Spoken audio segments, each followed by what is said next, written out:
3 വർഷമായിട്ട് ഉപയോഗിക്കുന്നു.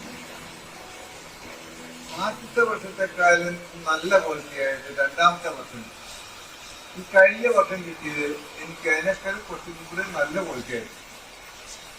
അപ്പൊ എന്റെ പണിക്കാരും പറഞ്ഞു മറ്റുള്ള വളങ്ങളെക്കാൾ ഏറ്റവും നല്ല വളം ഇതാണ്, നമ്മൾ ചാണാപ്പൊടി ഒന്നും മേടിക്കാൻ പോകണ്ട, ഈ വളം മാത്രം ഇട്ടാൽ മതി എന്നാണ് എന്റെ പണിക്കാരുടെ അഭിപ്രായം. ഇഞ്ചി ഞങ്ങൾ ചാക്കിനകത്ത് വെക്കും. ആദ്യം കരികില നിറച്ചിട്ട് കരികില ഇട്ടിട്ട് അതിനകത്ത് കുറെ മണ്ണൂടെ ഇട്ടിട്ട് ഇച്ചിരി പിന്നെ ഇതും കൂടെ വെക്കും, കുമ്മായം കൂടെ പിടി മിക്സ് ആക്കിയിട്ട് അതിനകത്ത് ഈ വളവും കൂടെ ചേർത്തിട്ട് ഞങ്ങൾ കഴിഞ്ഞ വർഷം അങ്ങനെയാണ് വെച്ചത്. അപ്പം നല്ല വിളവുണ്ടായിരുന്നു. ഒരു ചാക്കിനകത്തുനിന്ന് ഒരു 2-3 കിലോ വീതമൊക്കെ, അത് ചെറിയ ചാക്കായതുകൊണ്ട്. വലിയ ചാക്ക് അന്നിട്ട് ചാക്ക് ഇങ്ങോട്ട് കൊട്ടുമായിരുന്നു, ഇത് നിറഞ്ഞിട്ട് ഇഞ്ചി നിറഞ്ഞിട്ട്.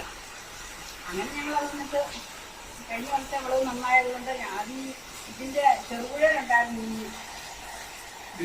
വിത്തുത്സവം, അതിനിത് കൊണ്ടുപോയിട്ട് വെച്ചാർക്ക് അത് അന്നത്തെ ആദ്യത്തെ ദിവസം തന്നെ അത് വിറ്റ് തീർന്നു എന്നുള്ളതാണ്. വേറെ കൊണ്ടുപോയത് അവിടെ ഇരിക്കുമായിരുന്നു.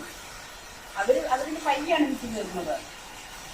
അതുപോലെ കടയിൽ കൊണ്ടുപോകുമ്പോഴാണെങ്കിലും കടയിൽ ആദ്യം വന്നിട്ട് ഇതാണ് എടുത്തോണ്ട് പോകുന്നത് എല്ലാവരും വന്നിട്ട്, ഈ ഇഞ്ചി. അങ്ങനെ എല്ലാവരും തന്നെ ചോദിക്കാൻ തുടങ്ങി ഈ ഇതിന്റെ വിത്ത് കിട്ടണം എന്ന് പറഞ്ഞാൽ. അങ്ങനെ ഞങ്ങൾ ഈ വർഷം അതുപോലെ അതുകൊണ്ട് കൂടുതൽ ചാക്ക് ഒരു 500 ചാക്ക് ഓൾറെഡി നട്ട് കഴിഞ്ഞു. അതുപോലെ ഇനിയിപ്പോൾ മഞ്ഞളും അതുപോലെ തന്നെ ചാക്കിനകത്ത് വെക്കുമ്പോൾ നല്ല വിളവാണ് ഞങ്ങൾക്ക് കിട്ടിയത് കഴിഞ്ഞ വർഷം.